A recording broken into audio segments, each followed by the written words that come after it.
Hey guys, Coach Dima here, and unfortunately this is the last day of the skill development camp, but the good news is that we had a great performance, a great showing at Who's Number One. So not only did we develop new skills, but we also came prepared to have some incredible matches and incredible performances. So the goal and the purpose for this camp was not to be perfectly prepared for a tournament, okay? The last time it was pretty rough. Everyone that was in this room understands how hard the training was, and I think 99% of people were burnt out, me included. The last 2 weeks were not pleasant, and it was definitely it was a performance camp, right? We just want to be as good as possible for the tournament. But this time actually, I came with a system. I call it a PED footlock system because we don't have natural technique anymore. It's unnatural. If you ask us if we use PEDs, yes, but only the PED footlock system. Because I truly believe that it's really important to develop threatening submission skills, and especially in a position that wasn't looked at too much in the past. A lot of people looked at heel hooks in the past years, especially from 2017 on, and really didn't pay too much attention to footlocks, okay? But I think that's a mistake. I think at this day, everybody is so good with escaping the heel hooks that you need to have a different threat. And if you have an Achilles grip, you have the benefit of control and connection. So it's way harder for your partner to slip. The downside is your partner also has the control. And it's definitely not as easy to expose the heel, but we don't want to expose the heel, we want to unweight the foot. And we also want to be defensively sound. If you looked in the past at some B-team athletes, they struggled with footlocks, right? But after this camp, I'm very confident that they will not only not struggle with footlocks anymore, but they will be the ones to attack them. And you could definitely see a lot of improvements during this camp. We obviously didn't only look at the PED footlock system, right? We also looked at individual skills that we have to improve. So the one that improved the most, in my opinion, during this camp was Chris Wojcik. And this was because he gave it his all, not only at the noon practice, he also came in at night, and we practiced a lot on his wrestling skills. So even if we did want to showcase this at Who's Number One, he's pretty damn good now. He got way better in wrestling, and this is also good for his guard, because now there's not only a threat to get into the legs, but also to take you down and then pass from there. In general, you saw all of the guys improving in a lot of areas, and I would say most guys that are already good with the leg locks, we just stick to the wrestling at the later sessions. Still, let's stick with Chris Wojcik, because not only did he get better in wrestling, his footlocks got even better. He's pretty famous for the Woj lock, but he finished with a test lock, and he told me that he will finish with a test lock because he has a lot of success there. And if you guys don't know what a test lock is, it's pretty much a foot lock where you break the outside of the foot. It's not an Achilles lock, it just looks like an Achilles lock, but finishing mechanics are different. Okay, and you could look at Dante Leon versus Mika Galvao. This was a side ankle lock. We just call it test lock because we do the PED footlock system. So it's the testosterone lock. Also, Owen improved a lot in his wrestling. Like, his wrestling journey started the first time when he came to B-team, and I wasn't there the first time. He was here with Joseph, but even there he started to improve. But he got beat pretty bad in the wrestling exchanges with the good guys here. And now he's at the point where he's not only not struggling anymore, but he's pretty competitive on the feet, our D1 all-British wrestler. And I'm really happy that he could showcase this in the later part of the match against Julian at Who's Number One. Now let's come to the main attraction, Nikki Rod. So Nikki Rod came off a submission loss in the beginning of the camp. I think it was a couple days after I arrived. So most people, you guys know how people are in jiu-jitsu. Like, if you lose, they're on you immediately, and they're like, okay, he's not the best heavyweight in the world, he's not that good, blah, blah, blah. Guys, in the highest level, everything can happen, and this is something that had to happen for Nikki Rod. He spoke about this at his Who's Number One interview, but this grounded him. Okay, and a grounded Nikki Rod is even a more dangerous version of a grappler. And he put a lot of time and effort into his not only back escapes, but also 4-point escapes. And we were very fortunate to have Damien on the sidelines. He also guided him. So it's not that easy for me to keep an eye on everyone because I'm the only coach that's walking around here. So it was a blessing that Damien was there and also helped us out, especially in the 4-point rounds and the turtle rounds. So in the beginning, Nikki Rod looked good, but not as good as in the CGI camp. Makes sense, because this was like the hardest camp that we had. But by the end of this camp, he didn't only found his old form, he got better. And yeah, again, if I see this Nikki Rod after every camp, he looks to me like a world beater, and he is the best grappler in the world, the best active grappler in the world, in my opinion. The only thing that I would like to see is obviously for Gordon to come back. I'm a big fan of jiu-jitsu, I'm a big fan of his technique, but I will not count him as a competitive grappler, right? Not competitive, like an active competitor, because I don't know if he will ever compete again, but if so, I would really like to see the Nikki Rod match.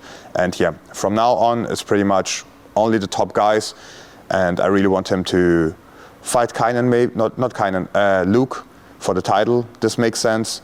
Maybe have a rematch with Victor, and that's pretty much it. Not much more there to do. Yeah, so let's look actually at the event, at who's number one. We had multiple competitors, and we have competitors that you guys don't know that well because we just showed the main guys for the most part, or you guys pay attention to the main guys, but we had some great showings, and let's start with Taylor. Taylor is like an athlete that gets better really fast, and she's a nightmare in the room, right? So I'm really confident that she will do a lot of great things, especially in the ADCC rule set, because her wrestling is just amazing and it fits perfectly into her jiu-jitsu. In the last camp, we worked a lot on rumble passing, and if you guys don't know what rumble passing is, it's pretty much the art to approach a seated guard like a wrestler, and it's perfect for every wrestler, right? Because you can use the hand fight, you can use the head fight, you can use your positioning and all of the stuff that you're already doing in wrestling. And she had the rematch against a very talented grappler, Trinity, and Trinity beat her before by submission. So I would say Taylor came in as an underdog, and it was a really hard match on the paper, but she not only survived, she also showed good guard passing, like a really good guard to pass in a high level is not that easy, but she showed her improvements.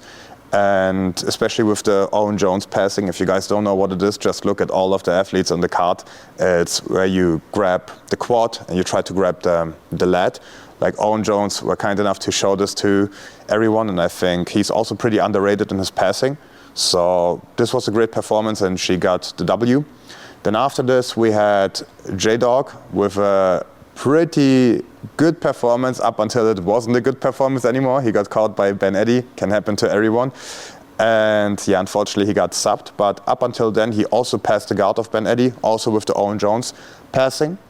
And then we had Colin, who arguably, a lot of people argue that he won that match, but I can see why the rules had favored his opponent. His opponent had a deep submission. Colin didn't feel it in the leg, like he was training the next day, but still it was a deep submission, so I want him to work on some finishes after the pass, because he also had some nice passes, also with the Owen Jones camping, if I'm not mistaken. And then after that we had the top guys. We had Chris calling the test log, doing the test log. I was very happy about this. Check my breakdown on Instagram if you want to know what it is. Owen Jones got out there and did what he had to do, did what he say he will do. He pretty much won in every exchange, I would say. But in the beginning of the match, it didn't look like he was there. And I think it's because the strategy was to wrestle and put his opponent down. And he never really had the strategy in a high-level setting. So we just have to get used to it. And then after Declan screamed at him for a second, he was back there. He took him down, took his back, choked him out. Thank you, Ethan Krellinson, for all of the back work. And after that, we were already at the match from Nikki Rod. The whole B-team squad was there. Everybody screamed. Everybody tried to put his input in. Guys, I would recommend to not do this. If you have an athlete, maybe one guy should speak, maximum two. But sometimes we get excited. And it didn't look that good in the beginning because Kynan took him down. And I wasn't surprised about this. I knew that Kynan will come at him in the wrestling department. I know that he trained with a lot of good wrestlers. And it's not a great idea to play guard against Nikki Rod. So this was a good strategy. Kynan looked good, but Nikki spent a lot of time in the 4-point position and in the turtle position in this camp. especially after the Victor match. And yeah, after he got out, he saw it, he shot, and he took his chance. Put him down, mounted him, and hold mount for I think 7 minutes. Wasn't able to finish, but I'm still pretty happy with the result, because if you have someone that dangerous like Heinen in the mount, you don't want to make any mistake to let him out. Yeah, and we still have enough time to work on the mount finishes. And don't forget, this is a double gold ADCC champion. If you mount him, make sure that you hold him there, okay? Because if he gets out, it could be a problem again. I don't think it would be, but still, great showing of Nikki Rod. He proved how good he really is, and I'm looking forward to more great performances by all of the B team guys and girls. Yeah, we also had another tournament before Who's Number One at Enigma, and Lenos, my student, had the match against a former D1 wrestler, and the former D1 wrestler actually has 2 wins over B team athletes. He beat Nick Mataya and he beat Austin, so we had to get this one back. We're not playing around, and Lenos said that he will take him down and finish him, and that's what he did. He took down a D1 wrestler, and he's only wrestling for about 3 years. So we started the wrestling program after the first time I was here in B team in 22, because the first time I was here I was still trying to be an athlete, and I found out pretty fast that you need to wrestle.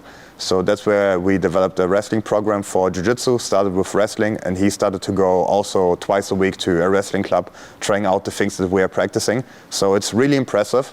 It's not easy to take down a former D1 wrestler.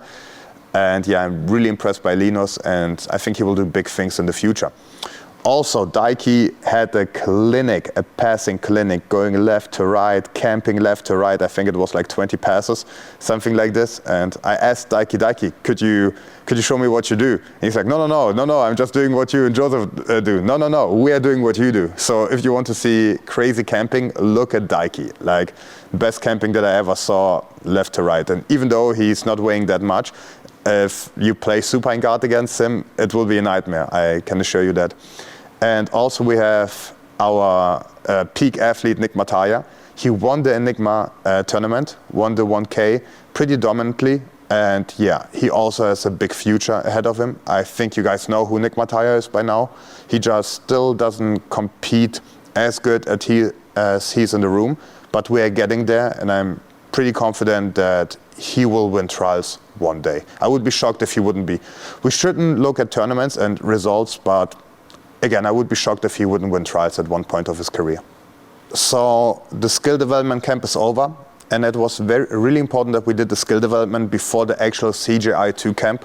We don't want to develop too many skills. So I'm going now. I will do a little seminar tour in Europe and in Germany, and then I will be back in the mid of July, I would say, or in the beginning of the July. And then we will go into the CGI2 camp to win the $1 million, because yeah, it's not bad to win $1 million in jiu-jitsu, and we have to keep the streak going. B team won the $1 million in the first CGI, so it's my responsibility that we also get the second one. And yeah, guys, if you want to follow me, check out my Instagram.